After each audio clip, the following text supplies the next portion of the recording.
Hello, I'm Charles Malet with a UK column interview, and today I'm joined by Dr. Sam Bailey, who has received a demand for 148,000 New Zealand dollars by a disciplinary tribunal. Sam, thank you very much for joining me, and a very warm welcome to UK column. Oh, it's such a pleasure to be here. Thank you so much for the invitation. Not at all. Now, as I alluded to, you have quite a well, let's say challenge ahead of you in many regards. But I think what I'd like to do is just step back from that. There's going to be a lot to get through, but let's start with a bit of background and on the medical side of it, the career side of it. Just describe to me what your medical practice, what your life was like prior to 2020 and your voyage into the public eye, let's say. Yes, well, I was trained conventionally so I went to Otago University in New Zealand and I worked in various different specialties. So, general practice, emergency medicine, sexual health, and clinical trials. I spent quite a long time with new drugs, and I was the research physician, like one of the lead physicians looking after the patients. So seeing people and looking after them while they're trialing new drugs. And I was always probably quite orthodox and conventional. I did everything by the book. Patients tended to like me a lot, and I never had a patient complaint. And I started to get a little bit disgruntled with medicine, the work a few years before 2020, where I got frustrated with the problems with trying to get treatments to people. So I started my own online doctor business, which was the first of its kind in New Zealand. And before that kind of became normal. And as a consequence of that, I was sort of headhunted for a TV show to be a health presenter for that. And I never thought you could do that as a doctor. And I loved it. I really loved doing presenting. And so I did a series for the main network in New Zealand. And then one of my very good friends uh, suggested to me that I should start my own YouTube channel because of doing this presenting. And I thought, oh, really? Like people would want to watch a doctor. And she said, yeah, do that. You'd be really good at it. So, and about halfway through 2019, I sort of started a channel, but it was mostly focused on my business that I had at that time. And then at the end of that year, I burnt myself out with this business, and then I decided I'm just going to go back into the work that I was doing, and just do these YouTube videos on the side. And so I did that really, and then yeah, 2020 happened, and uh, so yeah, do you want me to continue with 2020? Well, I tell you what, just before we do get into that, because I think it's fascinating that it was that way round in that you were very much in the public eye and you therefore had gone to YouTube as well, which I'm sure we might be able to talk about a little bit later. But I think given what's happened, um, before or during perhaps your time speaking as a doctor on television, was there any relationship there with the Medical Council of New Zealand as to sort of what you should or shouldn't do? I mean, in terms of the messaging, were you given pressure or direction from anywhere as to how to conduct yourself? No, not at all. So it was a scripted TV show. So it was based on a British TV show actually called, I'm just trying to think of it. It's a doctor one. Sorry, it's left me. It will come to me later. That Michael Molesley was on that TV show. So that was what it was very much. I was one of four presenters, and because it was scripted, you couldn't go off piste at all. Like it was, you said what you were supposed to say, and they taught me how to do presenting, really. I didn't know how to do any of that first until I did that TV show. And they got me back for a second season, and I was halfway through filming that in 2020 when everything went wrong. Wow. Okay, but so that's fascinating. Looking back then, to the fact that it was scripted and whatever, and now viewing public health in the way that you do, how do you sort of consider what it is that you were being asked to do and say?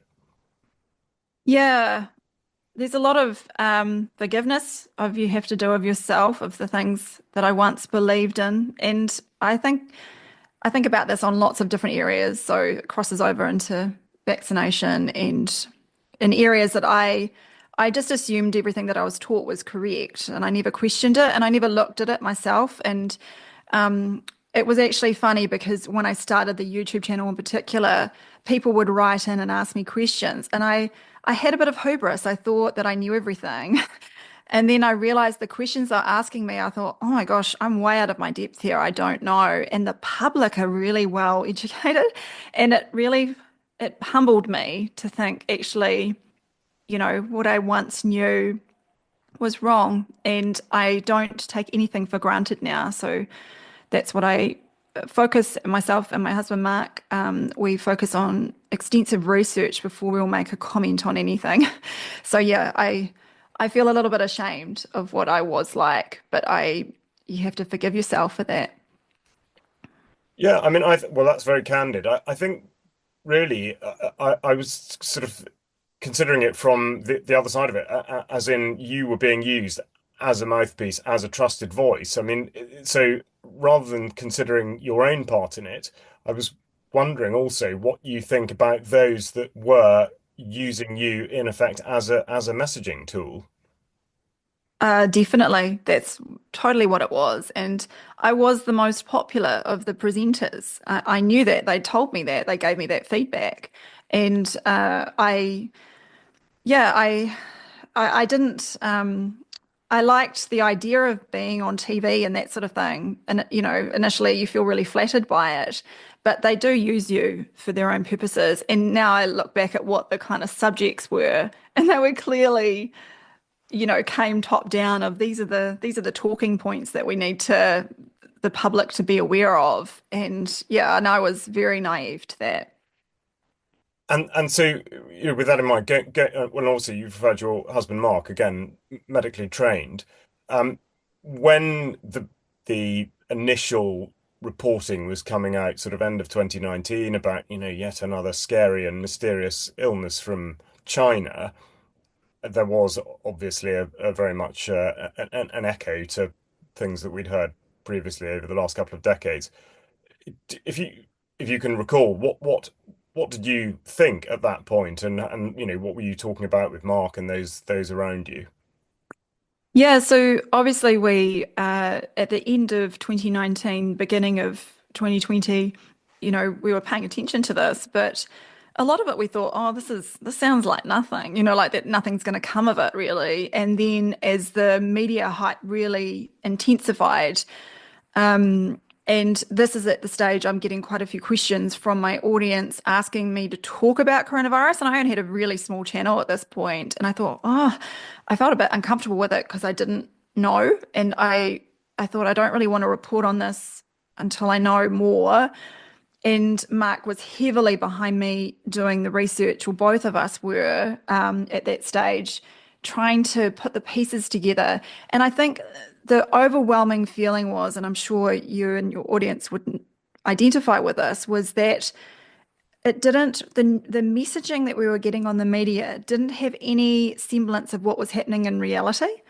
Like you could look outside and think, this looks completely normal, like everything's fine, but why are they saying all this? And that it was that mismatch of information that really set us off on looking into it. And particularly, I had no interest in virology and viruses. I'll be perfectly honest. It's a very dry, boring subject.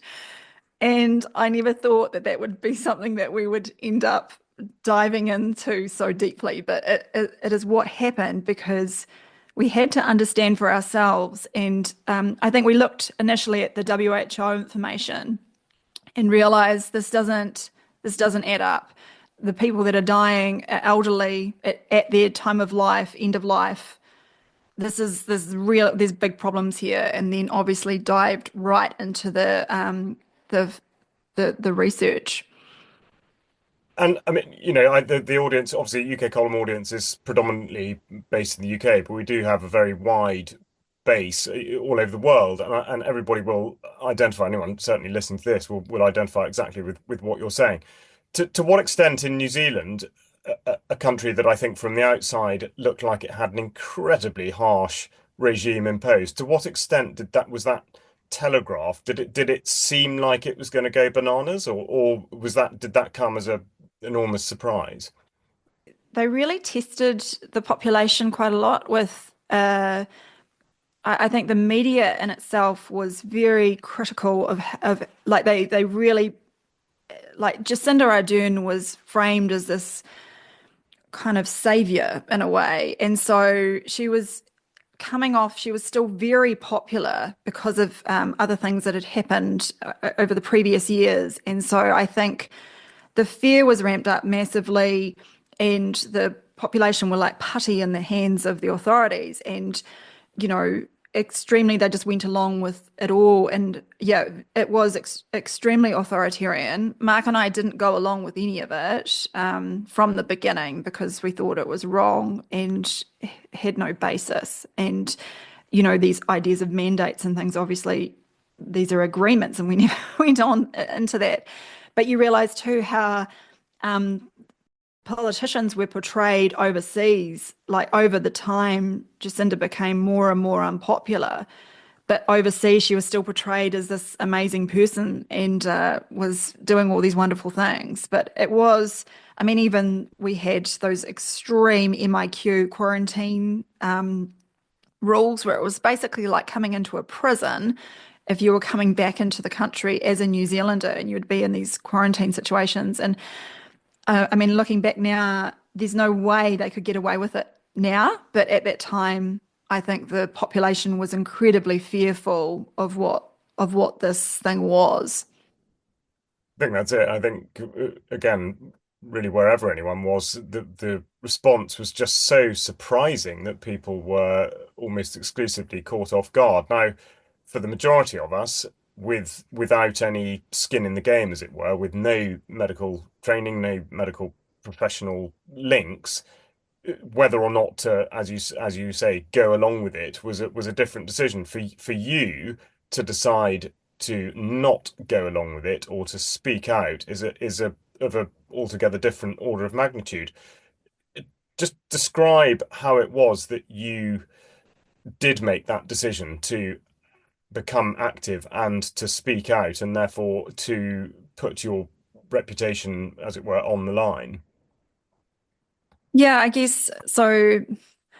In early 2020, we were getting these requests and people were asking, and I thought, okay, I'll just say what I think and say that this is my opinion. And because I, maybe it's my naive personality, but that's what I'm like. I just think, oh, I'll just say what I think. And, you know, I didn't know. I had no idea what was coming.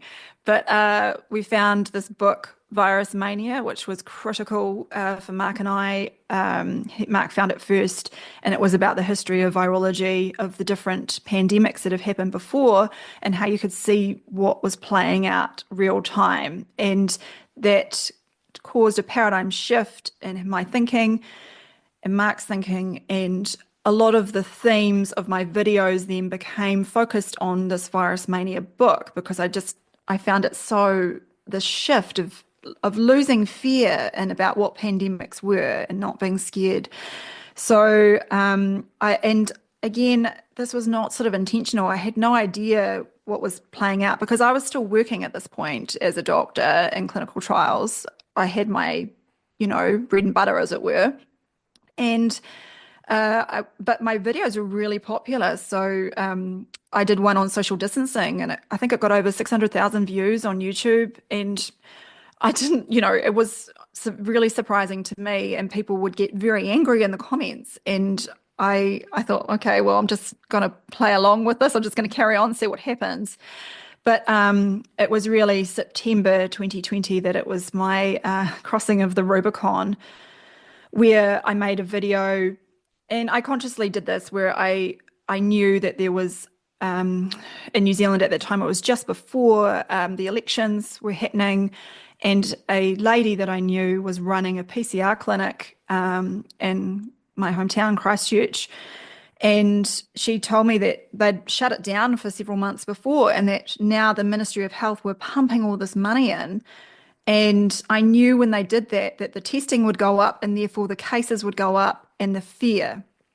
And so I made a video about that. And as a side issue, I kind of said, I won't have a coronavirus vaccine if and when it comes about. And I thought, I'm saying this is my opinion. And I specifically said, I'm not telling you what to do. You've got to make your own decision up, but this is what I'm doing. And then I had a phone call from the TV show, from the lawyer, saying, take down your video. And I was sort of just so affronted. I was like, what? What do they think? They're not the editor of my YouTube channel. I can go and get stuffed. And so I said, no. And they said, well, take down, take out the bit on vaccines. And I knew then what this was all about. And this happened, and you realize how planned these things are because that happened. Then I had an email from the medical council saying I'd had all these complaints about this video. There was smear articles from AFP and, the fact-checking organizations. Facebook was blocking my video. And yeah, it was like my whole world changed at that point. The job that I'd had for a long time, for 12 years, told me to stop coming into work. And it was, at the time, it was really shocking and kind of, but you're sort of just on running on adrenaline and not really, I didn't go into it thinking I'm going to create this for myself, like this is going to happen to me. I had no idea what was kind of coming, but I'm so, so grateful for it because it's really what I needed. It's what needed to happen to me to make me really wake up to much bigger problems. It is amazing. I mean, with the benefit of hindsight again, and given your experience with clinical trials, the, were you even with that in mind, were you sort of shocked at, well, either directly or indirectly, the power of the pharmaceutical industry? Yeah, I I think what shocked me most, Charles, was just I thought we had I thought we lived in a country with free speech. And I know that sounds so naive. At the time, I really believed that I could say what I thought and there wouldn't be negative consequences in that way, that they would target my work and my reputation and everything else. And that's what really shocked me was thinking, oh, this is really controlled. And then later on, I found out that the Ministry of Health had been watching me for 6 months before they did anything. And the head of the medical council, the CEO, was talking to the Director General of Health. And these are incredibly powerful conversations about me and about my YouTube channel and the problem I was causing for them. And that shocked me too when I found that out later, that I thought, I'm just one individual. How can it be that I'm causing so many ripples? But it was very coordinated. It's amazing, especially that the specific trigger for that was quite clearly a reference to a vaccine that, as far as anyone was aware by that point, didn't even exist. Um, was there further articulation on that point about that you should sort of undergo correct, with the suggestion that you might put out a different message, or was it just to do with taking it down? I mean, were you ever given the sense that you would there to at some point promote such a product? No, it was really this all came from that TV show Lawyer was the that basically stop it and stop this. And I think they thought that they could quite quickly and easily that I would just be go away quietly and they were I think surprised that I was not going to do that. Yeah, so and at this point too, the medical council are asking me to sign a gag order and say that I can't make any videos on COVID-19. I can talk about anything else, but not COVID-19. And there was no way I was going to bend the knee to that because it's like letting the camel in the tent, you don't you don't let them have anything. Otherwise, and look, I'm so grateful I did that because most of the doctors that have gone through this process, at least in New Zealand, have signed that order because they thought that they had to. And whereas I knew straight away that this was only going to lead to very bad things. Absolutely. Well, that's the right call for certainly for your burgeoning audience. I mean, thank goodness. But did they? specify why? Was it that you couldn't say anything, or was the inference that anything you were going to say was going to be negative or the wrong message? I mean, did they actually sort of spell that out? Well, it was based on these complaints that I was, causing had the potential to cause public harm. And because my messaging was going against the government at that time, or still is, I guess, the one source of truth, they couldn't have it. That was the reason. And I mean, I didn't even anticipate that this is the way that they'd go. Like I thought, there's no way because the medical council they can control my license practicing as a doctor. And after that kind of happened, I was like, I can't be part of this. I can't be part of this corrupt medical system. It's terrible, and decided I'm not going to renew my license. Sort of, this is at the end of 2020. But before that, I thought they'd have no power to control my speech of what I'm doing in my private life. Essentially, it's not. But the problem with me was that I had by that stage a huge reach and a huge audience, and I was making them very nervous. Yeah, evidently so. And you just mentioned the certificate to practice and then the register itself, because there was a development there, but I think the following year in 2021, what happened then with regard to the register? In order to practice in New Zealand, at least, you're on the register, which means you're kind of on their list of doctors, and then you apply for a practicing certificate every year where you pay the fee to the medical council, and that allows you to prescribe and order, blood tests and so forth. So in 2021, I'm on the register, and I had a practicing certificate, but I was actually pregnant at that time, and I decided for various reasons as well that I don't want to do this anymore.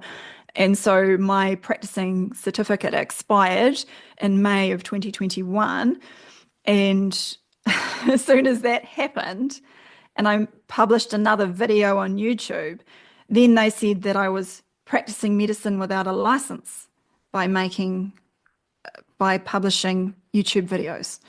And that's a criminal offence in New Zealand, that if you're practicing and seeing patients without being licensed, you can go, it's criminal. So that was when things really started heating up, because at that point I still had a lawyer, and they said this is very important that I fight this, because otherwise I will be, could be facing, serious, going to jail. This is where we get into the sort of nuts and bolts of it, and the way in which the book has been thrown at you via the incredibly worded legislation contained in the act that covers all of this, going back to I think 2003. And I'm just going to read now what happened a little bit later in August 2023 when a tribunal was convened. I don't want to jump ahead necessarily, but I think the audience just needs to understand what happened. And specifically, the tribunal convened and ordered cancellation of registration, not to apply for re-registration for 2 years from the date of the decision, censure, fine of $10,000, conditions on re-registration, and then payment of $148,450.41, amounting to 60% of the costs of the PCC investigation and hearing estimated costs. It is perfectly astonishing, I would say, to me, to anybody listening to what you've said so far, that that could possibly be the result of any of this. But as I say, I have leapt ahead slightly, intentionally so, because how on earth did it get to that point? And to what extent were you involved in any of that? I tried to go to deal with this, legally, I guess, with a lawyer. I had a QC that was helping me at that time, the Queen's Counsel, and I thought that this was legitimate, that I can fight this and say, because they were saying things like I was spreading misinformation, and I would ask, well, what is that? What is the misinformation? And they couldn't define it. because they don't know. It was going against what the government was saying that is deemed as misinformation. And so I tried to, under bad advice, I went to the High Court to try and stop this from happening because they were now saying that I was practicing without a license. And that didn't go in my favor. And after that, I realized that there was nothing I could do. They were going to take me to this disciplinary tribunal, and it really shocked me because I thought, what is this? I'm only telling the truth. I haven't been lying. There's no advantage for me doing this. But I felt very strongly that you need to speak up and say when you see something going that's wrong. And anyway, sort of leading into 2022, a few doctors had done this process of equity, which was completely new to me. And equity is the idea that if you haven't done any harm, it applies to all of us in common law jurisdictions. So New Zealand's one of them, England is another one, obviously, is that with the principles of equity, I have no contract with them. They're trying to establish a trust with me and basically make themselves a beneficiary in order to get money off me, is essentially what the process is. And under the process of equity, I have no contract with them. So there was a doctor that basically was going through the process of being investigated in New Zealand, Dr. Manny Garcia, and he did this process, which is issuing them notices, and he was removed off the register. Like nothing was said. He was just taken off the register. And I talked to Manny and he said, Sam, you've got to go down this process. It's corrupt, the tribunal, the whole investigation. You can't go into their system. And so Manny convinced me, and I thought, okay, I'm going to try this. And at the same time, Mark, my husband, who hasn't practiced as a doctor since 2016 by this point, he was being now investigated for doing an interview. And they're trying to prosecute him as well. And so he did this process of equity, never communicated with the medical council, and was again removed off the register. No information about this. Just you can see that he was taken off the medical register. And we knew about another 3 or 4 doctors that had done this. So for me, they didn't take me off, but I now realize it was because I was too much of a problem for them. They needed me as an example to other doctors. So the process went through to the tribunal, and I never engaged with them after sort of early 2022 because I realized that I can't win in this. It's literally a kangaroo court that they operate, and they determine the outcome before you've even started. I realize now that was as soon as I had the first complaint, it was already determined what was going to happen to me. In fact, and I will mention this because it affects the UK audience, but one thing that I found crazy was that there is a UK doctor who's currently practicing who made a complaint about me in that early time, who said that I was his treating doctor. And this complaint was upheld by the medical council as a legitimate complaint because there are different pathways that you can complain about a doctor. And this UK GP said that I was seeing him and that because he was watching my videos, he was choosing to. And this isn't held up as some delusion. This is accepted by the medical council. And that this is how crazy it is. Like it's not, there's no connection with reality of what, is going on.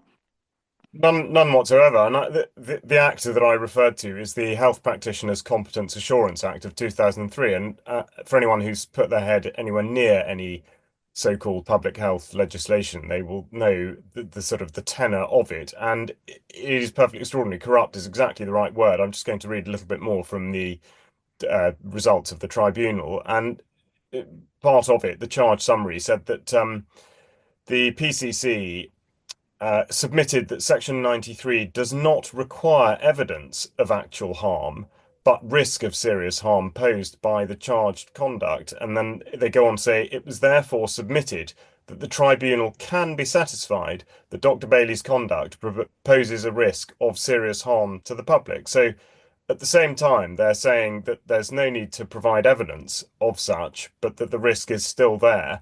Now, from what I read, I don't think they even articulated what sort of harm they were imagining could be serious and potential. Did that ever actually come out?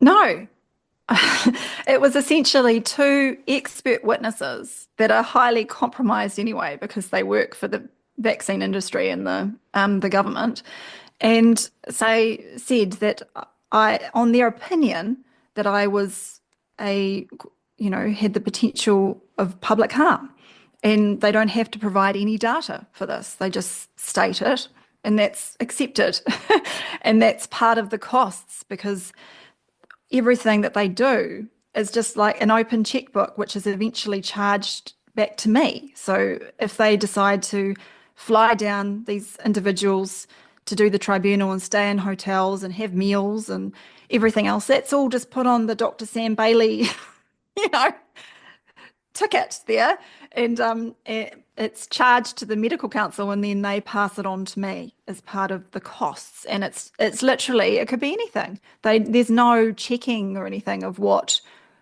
should be done, what the costs are. It's completely arbitrary. It is. I mean, well, I think it's more than that. I mean, it's a complete racket. In the back and forth we had before this, you phrased it very well. I thought you put it down as you being asked to pay for your own persecution, which is precisely what it is. I mean, it is absolutely astonishing. And just to go a bit further on the utter corruption, the threat of suspension was written down as such. Suspension will limit Dr. Bailey's ability to advertise herself as a doctor when she expresses harmful views.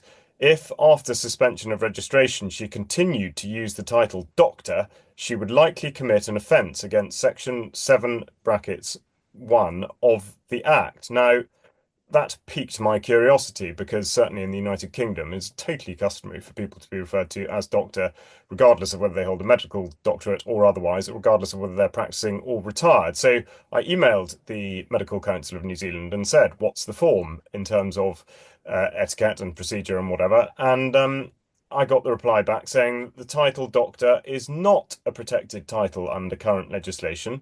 As such, individuals who have retired from medical practice may choose to continue using the title doctor if they wish. This is common practice. So they are corrupting at every turn. This is quite clearly abusing the letter of the law as written down that they refer to in Section 1. I have, of course, looked at Section 1. There's absolutely nothing about that. So they are utterly moving the goalposts in order to catch you wherever it is you decide to go, or even if you don't necessarily do anything.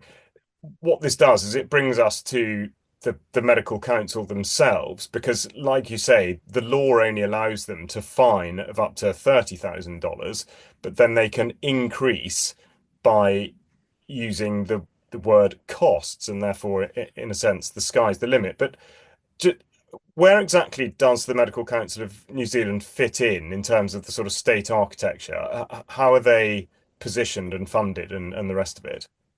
Yeah, so they are a body corporate and they are funded by medical practitioners. So medical practitioners pay the money every year in order so that the doctor can prescribe and so forth. So that's where their money comes from. But it also means that they're not, you can't do freedom of information requests about to them because they're a private body corporate. They're listed on the Dun and Bradfoot register, as a company. So there are 12 members of the Medical Council, and this used to be like an organization that was for doctors, run by doctors. So it was there to try and, I guess, protect doctors, and now it's to protect the public, whatever that's supposed to mean. And they have 12 members, and 8 of them are chosen by the government of whatever. So they are clearly an agency that are controlled by the government to control doctors. Yeah, so there's no regulation of them. I don't, I've looked into that of who checks them. There is none. Yeah, I mean, that which seems absolutely astonishing on its own, but especially when you consider that they are able to set up a process by which they may recover costs that are in effect to their own benefit, either as a PR exercise or simply a financial one. On the PR side of it, obviously you are in New Zealand and across the world a public figure. You have, as you said, as you described previously, been on the television in your capacity as then a practicing doctor, subsequently on YouTube. You are well known to a lot of people who've looked into this and actually taken the time to try and work out what on earth is going on. How has this been reported elsewhere? Because clearly, you have put the word out. We're talking about it on a UK column interview. It seems from perhaps our side of the fence that there's a terrific potential for a backfire effect against the medical council. I mean, it seems to be an incredibly stupid thing for them to do because it draws attention to you and to what you're doing and will ask people to ask questions. But has there been a, a sort of a messaging attempt from them insofar as this is concerned? I think what has been really interesting, like you say, is I can only comment on what I've seen in New Zealand in terms of because I've had recently, I've had a lot of smear attacks by the mainstream media, and 90% plus of people in the comment section are supporting me. And it was astonishing because most people that I talked to said, I've been reading, because I don't read them. I can't stand reading mainstream media, but, we'll go through it and tell me that they could find one comment out of 100 and, 200 comments and one's negative or something. So I know that the public are on my side, but also in terms of the medical council, there really are an ivory tower that are just in their own land of, I don't think they realize what is coming to them in terms of negative consequences just from the public. The messaging is for the doctors. This is what it's all about. Is I don't think the medical council necessarily care about the public, which is a foolish mistake in my in my opinion. But they are very worried about doctors doing the same as me and speaking out, and they're really clamping down. So recently there was a case of a doctor who spoke out because they were going to bring in McDonald's into a small kind of rural touristy town. And a doctor said that they didn't think it was a healthy choice, that they shouldn't be doing this. And the medical council were trying to censor this doctor for saying that. And you realize this is just escalating. I think the most important message really is for doctors is realizing that this is such a slippery slope that I know that it's bad for me, but really it's not bad for me because it doesn't change what I do. But I can see what is happening to doctors and how they are being very much funneled into a certain direction. And I foresee it as something terrible. But what the public see, which I think is great, is that they do not trust doctors and the medical system as such, like they did prior to 2020, because of everything that's happened.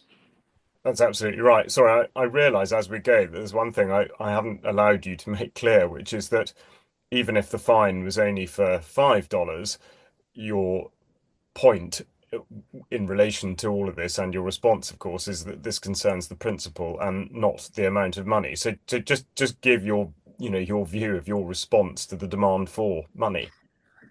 Yes, so I'm not paying them anything. And I've had incredibly generous offers of people wanting to do GoFundMe and the crowdfunding sort of things. And I know I could probably raise that money easily, but I don't want to. I don't want anyone else's money, and I don't want my money to pay money to this corrupt. I mean, they're essentially like a terrorist organization. They operate out of fear, of instilling fear in people. And I will not do it. I will not submit to them. Good for you, is what I say, and I'm sure absolutely everybody listening, and a lot of people will. This will be sent very, very far and wide, and people will absolutely say good for you. And that is the principle. So anybody listening, don't reach under your mattress to pull something out to give Sam to fund a corrupt organization as part of a corrupt process. But instead, listen to the principle of the matter and to what she says about it. And this actually brings us on to the next point, which again, in terms of the law, the book that's being thrown at you, of course, this concerns, or the heart of this is free speech, and they they wrote from the charge detail. It's slightly lengthy, but I think it does bear reading. In relation to freedom of speech, the tribunal agrees that while the doctor may express an opinion on medical matters, professional standards require her to do so in a balanced way. The doctor's professional obligations constitute the justified limitation on the right to freedom of speech. The justified limitation on the right to freedom of speech. Health professionals must consider and assess evidence in a balanced manner, providing sufficient evidence from reputable sources, especially essential within the context of a public health response where the potential for harm is greater. I think those words are absolutely extraordinary. And if anybody can read those and think that that seems fine, there is a very, very big problem. What on earth do they mean when they talk about things being done in a balanced way? Well, it was the same that happened with we back in April 2021 in New Zealand. All doctors, there was a statement, a guidance statement that was put out to all doctors, and in it it said when you are giving advice for patients about vaccination, you must promote the benefits of the vaccination. That was it. You couldn't talk about the negatives, only the benefits. And that where, again, they said in this document that you were expected as a medical practitioner to go and be vaccinated. So this was a statement that went out to all doctors. So it's very clear what they're signposting here and saying you must do this. Of course, this is absolutely ridiculous. The balanced reporting, I mean, I can give so many examples, and I'm sure you know the same in the UK of where there is only one source of truth in New Zealand about vaccination and health and what to do with the pandemic. You had to do what the government said or else. And it's just, I don't know, like I say, if they are so out of touch with reality that they think that this is legitimate or that they think that the hubris that they can get away with it. But of course, it's just, there's nothing, it's completely wrong. Absolutely, it is. And I think what it does also is it brings to the fore the the vehicle that was used in order to have this explosion of messaging from it, whether it be in relation to vaccines or to behaviors or interventions or whatever they were called, restrictions. I mean, the list is very, very long, but all of this was predicated on the infectious disease model, in that if it couldn't be demonstrated or at least talked about that one person could make another person ill, then frankly, public health is to a large extent dead in the water. Now, you referred earlier on to your engagement with the book Virus Mania. The important point here is that this has led you into a way of thinking that certainly wasn't covered in any of your medical training, but does have such a great significance in the way that public health, as I say, is sort of propagandized and broadcast about. So just, I know it's a very, very big area, but in terms of evidence and absence of evidence, just give us a sort of an update on where this has taken you with regard to the idea of infectious disease being a spectre that should be feared. That book that changed me, Virus Mania, I ended up by chance becoming a co-author. This is how I think God works, is that it gets you into an area that you need to go into. And so became a co-author of that, they reached out to me and asked me if I'd interview one of the authors of the book, and I did. And then they asked me would I become a co-author, and subsequently it sparked my interest in really in Mark as well. My husband Mark, I have to give him a plug because he's incredibly smart man, and he has been always ahead of me in terms of the canary in the coal mine of realizing things. And then I catch up and go, oh my gosh, you're right, Mark, about this. And so we've dived deeply into pandemics, and for different people, it speaks to them and for on different for different reasons. And for me personally, what really convinced me was looking into the contagion experiments that were done in the Spanish flu era in 1918 and realizing that they couldn't make people sick with one of the reportedly most deadly viruses of our time, of our history. And so Mark and I have extensively researched numerous viruses and the background of virology. And what we do is we go to the foundational papers where a virus is said to be the and we unpack it and see, well, is that actually shown scientifically? And most of the time with virology, they don't do the basic scientific requirements for an experiment. So they don't do control studies, a control arm. They do essentially torture experiments a lot of the time on animals to prove that there is a virus. And we've got a wide range of videos on these subjects, and also Mark's written a technical paper on virology itself, which is about 28,000 words, which is freely accessible to anybody. Just for people that want to understand why we say what we say, it goes through it very logically and explains the science and background behind the fraud of virology. And it's important for us to, why I think this is so important is because most of us do things, especially in the last 5 years, we've seen that people do things out of fear.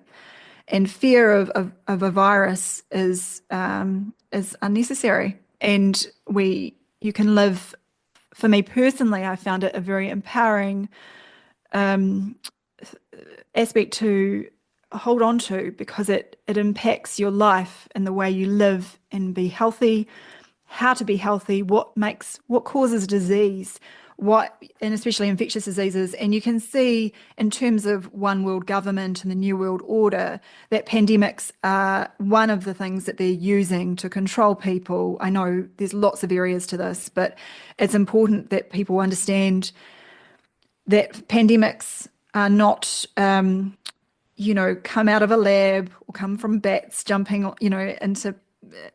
into humans or anything. This is a fantasy construct that has no basis in scientific reality. And when you appreciate that, you don't fear germs and infectious diseases any longer.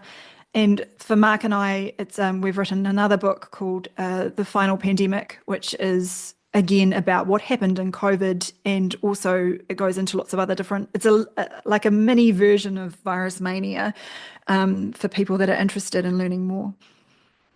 Yeah, and I mean, as I said, it is an absolutely enormous topic, but I really would encourage people to get into that and understand what it is that they haven't been told. I think critically, but the sort of mainstream response to that and the conditioned response that people are sort of provoked into having is, well, but people still get ill, and people get ill at the same time and in the same place. And you've gone back to the sort of earlier part of the 20th century and looked particularly at the work of Ulrich Williams, and you have, I think, encapsulated all that isn't talked. I mean, you just talked about a doctor speaking out about against McDonald's and then being shut down. So the other side of it is, well, what are the other influences on our health? Just talk a bit about that, and indeed how in sort of modern society we are just pushed into a position where we're not even supposed to consider any other factors. Yeah, of course. And Charles, I I was in this camp, I was very orthodox and very much believed all of this until I looked into it myself. Like I said, it's an amazing transformation that I've had in the way we live, and you can see it with our own. I just say really quickly with our family, we're incredibly healthy, and people can't look at us, myself, my husband, our children, and say that we're not healthy because we are, and we have skin in the game with that, and that we want to live by what we say. So I think it's the understanding that when you talk to a doctor that they don't know anything about nutrition because it wasn't taught to them at medical school. And I know that we were taught about physiology and how pathways work with metabolism, but you don't know anything about nutrition or what to say to someone of what they should do. And it's all the basic things that our grandmothers knew. Like having a good diet and exercise and sunlight and living in a positive way where you're around positive people and happiness and low stress and so it's all of the terrain. And I also like to explain the idea of terrain theory to people that are new to it is that if you're interested in plants, I love gardening. With plants, a plant doesn't just get sick randomly. Something usually happens to it. It's something wrong with the soil, too much water, too much light, not enough light, wind, and the makeup of the plant. Some are more resilient to others and can last a little bit longer, but eventually the bugs and everything come in to clean up when the plant is under stress. And that's the same thing that happens to us. We're surrounded by bacteria, microorganisms in us, on us. It's everywhere, and we shouldn't be afraid of it, that it's part of a process of healing that's used. And so many people talk about this extensively, historically and also currently, there's a way of looking at life where things don't just happen to us. Viruses don't just come out and jump on us and get us. It even when you say it like that, it doesn't make any sense because it doesn't actually happen that way. And what I found over the last few years is learning what really causes disease. And like you said, there's a book by an author he's deceased now, Dr. Ulrich Williams, that we brought back to understand the terrain and why we get sick and what you can do about it. And that book's called Terrain Therapy, that I've also been involved in. Yeah, which I should say is absolutely fascinating, and I would definitely encourage people to have a look at that. But I think we've talked about free speech and the way in which the medical profession is used as part of the control grid by, in effect, subconsciously at least, fear mongering through this paradigm of the idea that people will make other people ill. And of course, the other thing that's being done very obviously is the creation of a very, very sort of stark divide between those that do believe the paradigm and those that are, classified as being, well, at least spreaders of harmful misinformation, or insane for suggesting that the mainstream virological paradigm is not actually the case. And that again seems willful because, of course, a lot of the terminology, let's say immunity, a weaker organism will, of course, be susceptible. It's just that the description of the mainstream is susceptible to something that's being passed from somebody else. Now, you have a two-way sort of street, as it were, with your audience. Are you getting the sense that there is a greater degree of knowledge being built up? I mean, obviously amongst those that do follow you, but are you finding people who are perhaps less likely to have been exposed to such thoughts now, shifting in their beliefs? Is there a ripple effect to all of this? Absolutely. And I think what I've definitely witnessed, I mean, even since 2020, obviously the fear levels have dropped massively. And I think that's really important because people are far more likely to be open to things when they're not fearful to hearing it, for the first time. And what I found fascinating is just in some ways it's been cruel and horrid as well, but is most people that you talk to know someone that has been vaccine injured. At least this is the way it is in New Zealand. And so you can more easily talk to people about things or at least suggest things and they're open to it. And I think what I really find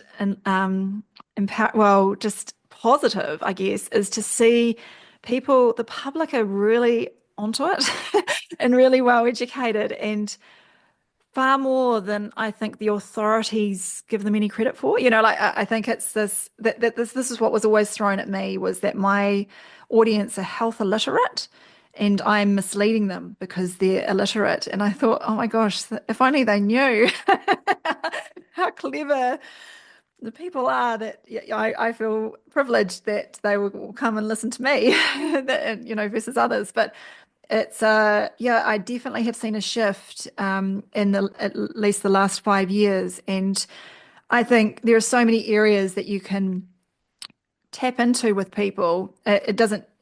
It's not necessarily virology. Like I say, I don't find it extremely interesting or anything. It's a very boring subject, but it's been used to control us. And so I want to be an expert in this area so I know I will not be controlled. Yeah. But that's the critical bit. This is designed very specifically and wielded as a tool of creating fear, or with which to create fear. And that clearly has a detrimental effect on your mental state, but I would say also your physical state. They're inextricably linked. There will be a percentage of people listening to this for whom a lot of these concepts are new or at least problematic because, like all of us, like you, particularly having been in the medical profession where this was stated as absolute rigid fact and there was no debate about it at all. Um, to go on that path of sort of eliminating fear from your life, but not having to spend the next 40 years reading into the literature, what sort of steps would you recommend to people to start to get their lives on the right track and to, to start to push that fear away? It's a really good question. A person wrote to me recently, and I thought was really insightful, is that they said with anything with health, you have to have confidence in what you're doing, and that a lot of this comes down to your own testing and experimenting with yourself and getting confidence with that. And that has definitely been the case for myself, where what I used to believe that I'd need to take antibiotics for in a certain situation, I would myself not do that and see what would happen to me. And realizing, having confidence in that process that you are able to heal yourself and then, moving along next time doing something else a little bit more. And I think it is. Firstly, I always suggest to people that you need to know everything that you're putting in your body, and that's where your water comes from, where your food comes from, what is it, what are you eating. We're not very prescriptive with a certain diet, but it's just knowing what is in it, looking at the ingredients on packets and things like that. Just thinking about it, opening your mind and being in the moment for a second, rather than passively doing things. Like think about it, where you're getting these things from. And I also encourage people to just test it with, say you're having your grandkids over or something and they're sick. Just see what happens. Just see, are you going to get sick? A lot of it is our own conditioning that we think we're going to get sick with being around them and sick children or whatever. And I know this myself with my own kids over this journey of seeing I'm not fearful of when a child has a runny nose or, that I might get sick. And part of it is actually just having faith that we are so much more robust than we are told. And yeah, and another thing I think that's always really important, and people identify this with this immediately, is knowing why do the big pharma and things do this?